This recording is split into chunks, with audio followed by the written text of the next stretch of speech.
Welcome to ચેતુસ kitchen. તો આજે આપણે તાંજરિયાની ભાજી બનાવવાના છીએ। તો અહીંયા તાંજરિયાની ભાજીને આપણે બીટી અને સરસ એવી સુધારી લીધી છે અને મેં પાણીમાં પણ પલાળી દીધી છે। તો અહીંયા આપણે પહેલાં સરસ ધોઈ લીધી હતી, પાછી મેં પાણીમાં પલાળી દીધી છે। અને અહીંયા આપણે એક લસણનો ગાંઠિયો ફોલી લીધો હતો અને થોડી અલગ આખી કળીઓ રાખી છે અને નાની નાની ઝીણી ઝીણી કળીને આપણે સુધારી લીધી છે આપણે વઘાર માટે। અને આને આપણે લસણવાળી ચટણી તૈયાર કરીશું। તો પહેલાં આપણે લસણવાળી ચટણી તૈયાર કરી લઈશું। 1 ચમચી લાલ મરચું પાવડર ઉમેરી અને આપણે લસણવાળી ચટણી તૈયાર કરી લેવાની છે। ચપટી આપણે મીઠું ઉમેરશું અને લસણવાળી ચટણી આપણે તૈયાર કરી લઈશું।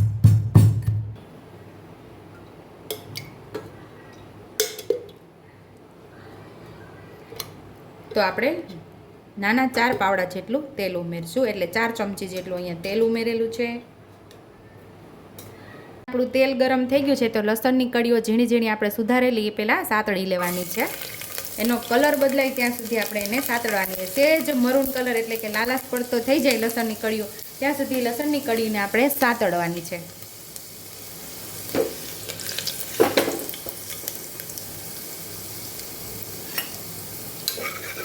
લસણની કળીઓ મૂકીને જે ભાજીનો સ્વાદ આવે છે એકદમ મસ્ત એવો આવે છે। તમે જરૂર આવી રીતે ટ્રાય કરજો। તમને ભાજી ખાવાની ન મન હોય ને તો પણ તમને ભાજી ખાવાનું મન થઈ જાય એવી મસ્ત ટેસ્ટી એવી આપણી આ ભાજી તાંજરિયાની બને છે।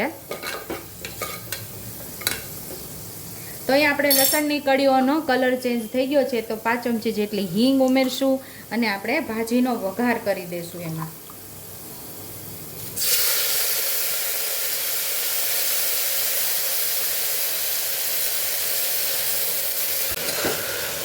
પહેલાં આપણે ભાજીને સાતળી લેશું।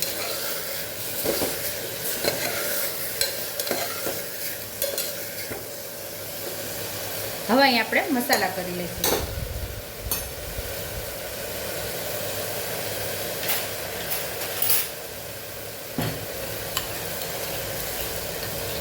આપણે જે લસણવાળી ચટણી તૈયાર કરેલી ઉમેરી દઈશું।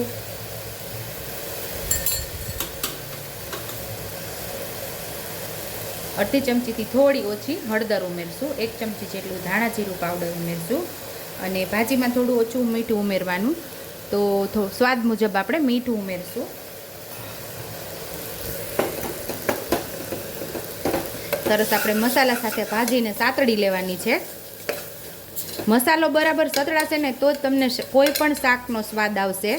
જો કાચું લસણનો વાસ આવશે ને તો તમને જરાય શાક ખાવાની મજા નહીં આવે, કારણ કે લસણ પાકી જવું જોઈએ, એની કચાશ ઉડી જવી જોઈએ તો જ શાકનો સ્વાદ તમને આવશે। મસાલા સાથે ભાજી મસ્ત એવી સતળાઈ ગઈ છે, મસાલાથી કોટિંગ થઈ ગઈ છે આપણી ભાજી।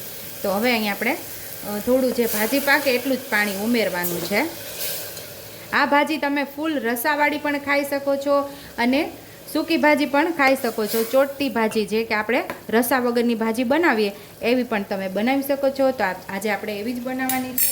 તો આપણે 2 સીટી લઈ લઈશું।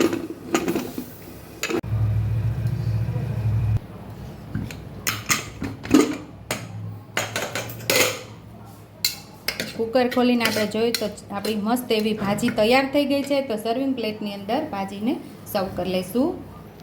ટેસ્ટી એવી તાંજરિયાની ભાજીનું શાક તૈયાર છે। જો તમને મારી રેસીપી પસંદ આવી હોય તો મારી રેસીપીને લાઈક કરજો, શેર કરજો, સબસ્ક્રાઈબ કરજો, હાઈપ કરજો, બેલ આઇકોનને દબાવતા ભૂલતા નહીં અને કમેન્ટ બોક્સમાં કમેન્ટ કરજો કે મારી રેસીપી કેવી લાગી। તો આવજો।